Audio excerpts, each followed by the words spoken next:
Good morning, I'm Cody Bendo. And I'm Shan Neshif. And this is the Channel 69 News at 2 a.m. Last week, Japan was struck by an earthquake that resulted in a tsunami. Our correspondent John is in Japan with breaking news. John, what can you tell us about the situation? At about 9:46 Pacific Standard Time, a 9.0 earthquake occurred about 40 kilometers off the coast of Japan. The earthquake caused tons of damage. Shortly after, a tsunami began ravaging the coast of Japan. Together, the two accidents caused 24 million tons of rubble and debris and killed about 20,000 people, like this young Japanese teen here. When the earthquake happened, sharp and heavy objects fell on his head and killed him instantly. The tsunami also led to a nuclear power failure in Fukushima. I'll keep you posted about what happens in Japan. Now back to you, Cody. Thank you, John. Now, if you'd like to know more about the situation in Japan, please visit www.wikipedia.org. Not only did the disaster in Japan cause mass destruction, it also caused a nuclear meltdown in Fukushima. We have Anjan on the side of the nuclear power plant. Anjan, what do you have to tell us about the meltdown? Thank you, Sean. And here we are at the Fukushima power plant where 3 of our reactors just blew out as a result of the tsunami. National Security rated this as a 7 out of 7 on the nuclear accident scale, which is the highest rating next to Chernobyl accident. Everyone within a 30-kilometer radius was evacuated immediately. Thankfully, there have been no deaths attributed to the radiation release. Now back to you, Chef. Thank you, Anjan. Now to our weatherman, Roman Greek II. Thank you, Neshef. And now time for our 5-day forecast. On Monday, we'll have partly cloudy skies and it will be very peaceful. On Tuesday, expect showers of scrap metal falling from the failed missiles from North Korea. On Wednesday, North Korea will launch another missile attack towards us.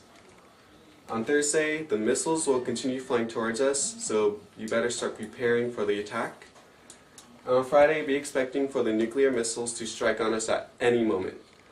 Remember what Berkshire Turtle said, and to duck and cover. Now back to you, Neshef. Thank you, Roman Greek.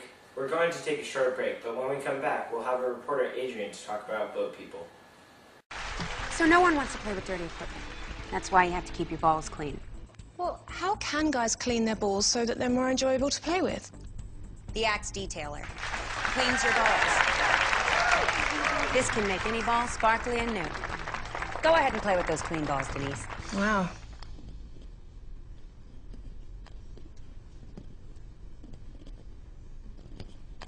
What about my ball sack? The Axe Detailer cleans your balls. Welcome back to Channel 69 News.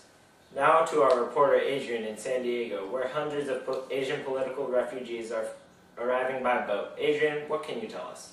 Hi, today we are at San Diego at the Asian Immigrant Agency, where hundreds of Vietnamese, Cambodian, and Laos people have flocked to America.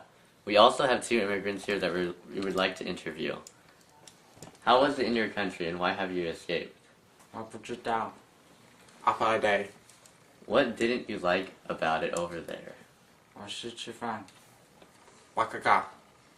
Our 2 immigrants here have just described that in Vietnam they have a communist government instilled and that whoever supported the old republic were about to be persecuted and killed. They also described that they will be expecting 800 to even 1 million people here coming to America by the end of the war. Thanks. Now back to you guys at the studio. Thank you, Adrian. Now, with breaking news from Tiananmen Square, we have our correspondent Raymond Deer. Raymond, tell us what just happened.